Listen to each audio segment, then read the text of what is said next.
What is up, people of the internet? It is me, Real American Politics, back in with a new video, and today, it is time that we do the July edition of my Senate prediction series for 2022. That is right, folks. It is time, that time of month, year, whatever you want to call it, for another prediction. And boy, oh boy, things are starting to heat up. We're getting to the nominees for each state. We're finally understanding who's going to win, all that good stuff, how the electorate's looking, etc. So these next predictions, they're going to be a bit more accurate, I would say, a bit more in reality, because we finally have more polling data, we finally have more data on the electorate, and we know, at the bare minimum, it does appear to be an R+6 generic ballot at the very worst, upwards of an R+10. So that's going to give us a good insight into predictions. Now, obviously, each state has, primary still coming up. Arizona, obviously, has a primary coming up. But outside of that, we kind of have the candidates set. So let's get into it, folks. Now, before I forget, of course, I hope you enjoy these type of videos. If you do, smash the like button down below. Subscribe, share with your friends, hit that little bell, and yes, of course, go follow that mysterious Twitter account in the description down below. And, yeah. So let's get into it, folks. It is time to do the Senate prediction. Now, obviously, we all know the safe states. Do I gotta say anything?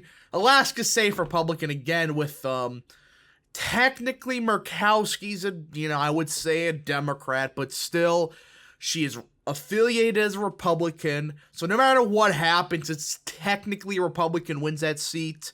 It's a matter of if it's a good one or not. But of course, Alaska's safe. Utah, I still say safe Republican. Though it'll be a bit closer for Mike Lee than usual, because frickin' the Republicans in Utah are useless. I made a whole video on it, but they're still going to win there. The Dakotas, obviously, Kansas, both of Oklahoma races, Arkansas, Louisiana, the rest of the Deep South. I say Rubio. I mean, Demings is not going to win that race at all. Missouri. Even if it's Greitens, I will be making a video on Greitens soon. And a lot of people are pissed off about my opinion on him. Again, I am undecided who I want to win that primary. But even if it's Eric Greitens, it's going to be a safe seat. Iowa, of course, Chuck Grassie's going to win. Kentucky, the great state of Indiana. So that's the for sure, no matter what happens, no matter what you do, they're voting safe Republican. For the Democrats, it's Hawaii, California, Oregon. It's just the Republicans don't got a good candidate there. I mean, it's usually close for midterms, but without having a good candidate, it's going to be very hard to do. Illinois, after what I saw happen with one of the candidates refusing to concede and, the Republican base going to kill each other for that Senate race, yeah, there's no chance of Duckworth getting within 10 points now. It sucks, but that's the truth. Maryland, Connecticut, New York, and the state of Vermont. So these are the states that for sure, no matter what you do, no matter what happens, no matter if you stab somebody, they're going to go the way they are. Now, for the Republicans, I do have one more safe state. That is, of course, the great state of Ohio. Vance is going to win that race by at least 10. All right? He's going to, even the polls that have been coming out, Vance is picking up steam a little bit. And sure, Tim Ryan's been running a good campaign, considering it's Ohio. But even then, I don't see it being enough for Tim Ryan to get over the edge, get within 10 points. Especially with it being a more Trumpy environment. I mean, those Trump voters in Appalachia, they're going to vote. So, Ohio, in my opinion, is safe Republican. But that's kind of it for the safe Republican seats and for safe Democrat seats. So Republicans right now just need 4 seats to get a Senate majority. It's kind of an easy path. But let's go coast to coast and discuss each state.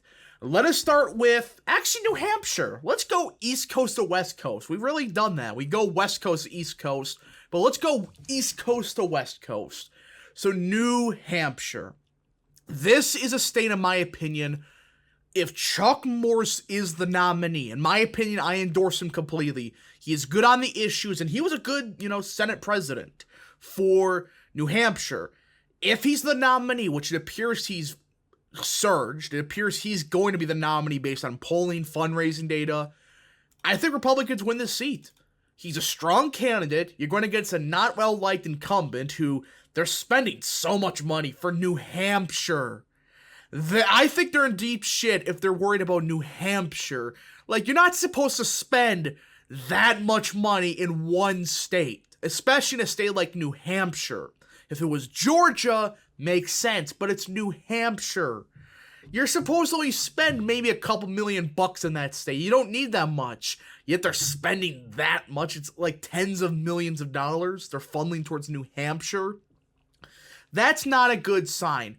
And I do think overall, New Hampshire will flip if it's Chuck Morse. Again, it is against an incumbent, but she's not, the most popular incumbent. So I do think she has a serious shot of losing if it's Chuck Morse. If it's Bolduc, not so much. I think Bolduc would lose in that situation. But hopefully Morse is the nominee. I'll make a video on him in the future. He's a good candidate. So that's my opinion. Now we got Pennsylvania. Oh, boy. This is a controversial one. And people are shitting on Dr. Oz still. These people need to get a frickin' life. I'm getting so sick of Jack Posobiec being I'm not even going to say the word on Twitter. Complete loser, alright? That's a nicer way to phrase it. Like, seriously, you're still attacking him after the primary? You're pushing an independent to run? To split the vote? Like, what is wrong with you? But I still think, with Trump's endorsement, actually a couple of endorsements recently of some pro-life movement groups, they've endorsed Oz. It appears he's finally starting to get the base under control. I mean, he already has a unique strength with independent and Democratic voters, all right? So I do think in Pennsylvania, Oz will pull it off at the end of the day. All right? Now, if the Republican base was, some people on Twitter weren't stupid and try to convince the Republican base, no, he's actually a Democrat, Oz would win by like 3 or 4 points. Because Fetterman, he's literally at home doing nothing. He may not campaign at all. And that's going to backfire, I think. But Oz has been campaigning. He's been finally getting to the Republican base, talking to them, and, he's started to pick up steam with them. Outside of that, he's doing phenomenal with independents. Even Democrats he's doing solid with. So I do think Pennsylvania will hold for Republican. Again, if Oz isn't a good senator, just get rid of him in 6 years. It's not like Kathy Barnett, who you're never going to get rid of. No. If she was awful, which turns out she probably was, she's going to be Tim Scott 2.0. And we would have been stuck with her for a while if she kept winning general elections. So Pennsylvania, tilt R. Now North Carolina, Ted Budd's going to win that race. Look, the polling is horrendous for Beasley. Like, I knew that Budd was going to win by quite a bit, but not by almost 9 points. That's getting bad. And that's from a pollster that tends to undersample Republicans. So I do think Ted Budd, he's going to win that race. I mean, a lot of people were pissed off at the state Supreme Court. And, well, take a guess what Beasley was. She was a former state Supreme Court justice. They're not popular in that state. They're both getting slapped in the other two state Supreme Court races. And again, I know, people are going to say, but, it's North Carolina. It's a toss-up state. No, it's a lean R state that went blue once. That's essentially what North Carolina is. Now, there's one more thing I do gotta, address before we get to the rest of these states. Because the rest of these states, in my opinion, I guess you could say the abortion question will be a bit more important. It's not gonna affect the elections at all. Alright, forgot to mention that, but obviously, people are stopped, protesting already. It's like, yeah, it's done. Nobody cares about Roe versus Wade being overturned when the economy is this bad.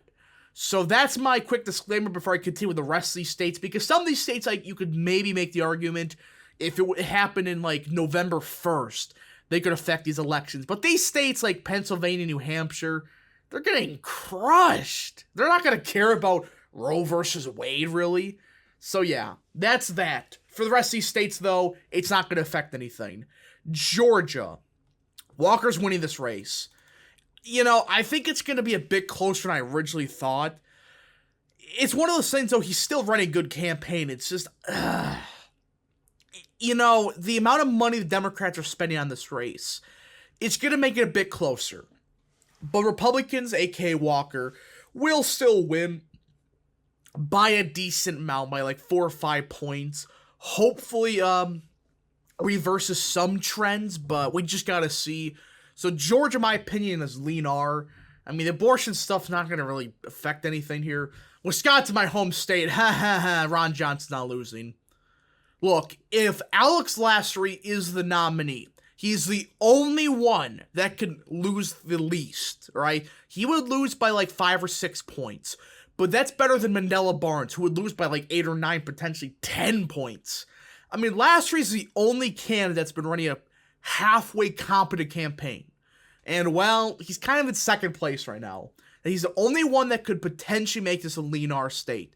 He has a lot of money, been running a good campaign, and just a better candidate than the other clowns. So, in my opinion, likely R. Colorado.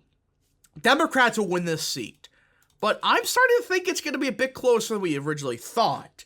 Now, Republicans did nominate Joe Adia, who appears to be a decent candidate for Colorado. He may have said some cringe things about immigration that I don't like, but consider it's Colorado, I mean, he may be the only candidate that actually has a chance of winning there. But outside of that, I wouldn't shed a tear if Michael Bennet ended up winning again. But Republicans appear to have a decent candidate, I guess, in Colorado. I mean, Bennet does underperform the national ballot a lot, so hopefully we pick off Colorado, though it's not the end of the world. But again, Bennett's not that, good, so hopefully Adia wins, but it's not the end of the world if he doesn't. Colorado's that weird state, obviously. Arizona, I don't care, Masters is winning. I don't care what an internal Democrat pollster said. Freaking CNBC or whatever that pollster's called. I forgot what it's called. Or it's Change Research or something like that. They're claiming, Blake Masters will lose by 9 points or something absurd. Look, Blake Masters will win this state by 1.5 to 2 points at the bare minimum. He's a strong candidate, and the only reason these polls are showing, Masters down by 15 points or something crazy like that, again, name recognition. Mark Kelly still has a huge name recognition edge over Blake Masters, though that's starting to change a little bit. Plus, the primary's not settled yet. You always see these in these polls, with these general election polls that they're very close races when the primary's never settled. That's because the primary's never settled. Republican voters won't admit it, but they would vote for Blake Masters in the general election, right? It's kind of like other states. For example, Ohio, you had J.D. Vance losing before the primary. That's because Josh Mandel voters and Mike Gibbons voters just didn't want to admit, I'm going to vote for J.D. Vance, all right? That's what happened, and that's what we're seeing. So after the primary is done, Masters will win the state. Nevada's gone. I'm not going to say anything. Adam Laxalt's going to win that race. Mastro's done. She's not running a good campaign. The DSA has destroyed the Democrats in Nevada. The Reading machine is dead. They have no enthusiasm. Their candidates down ballot suck. It is not good. And, Laxalt's running a very good campaign, especially for Nevada. So it appears Nevada will also be another flip to the Republicans. Now we get an interesting one. This is one that I'm going to have to make a full video on. I think I did one a couple months ago, but this is a state that's starting to appear to be a surprise. Washington. Who would have thought that? Washington, a potentially competitive race. Look, Republicans nominated the best possible candidate they could have gotten, Tiffany Smiley. Question is this, will she win? Look, if the economy continues to get this shit, or continues to get worse and worse and worse, yes. But as of now, I still think the Democrats will hold on to the seat by 6 points, all right? Again, there were polls that came out that have within 5, but it is an internal poll, so you got to give it with a grain of salt.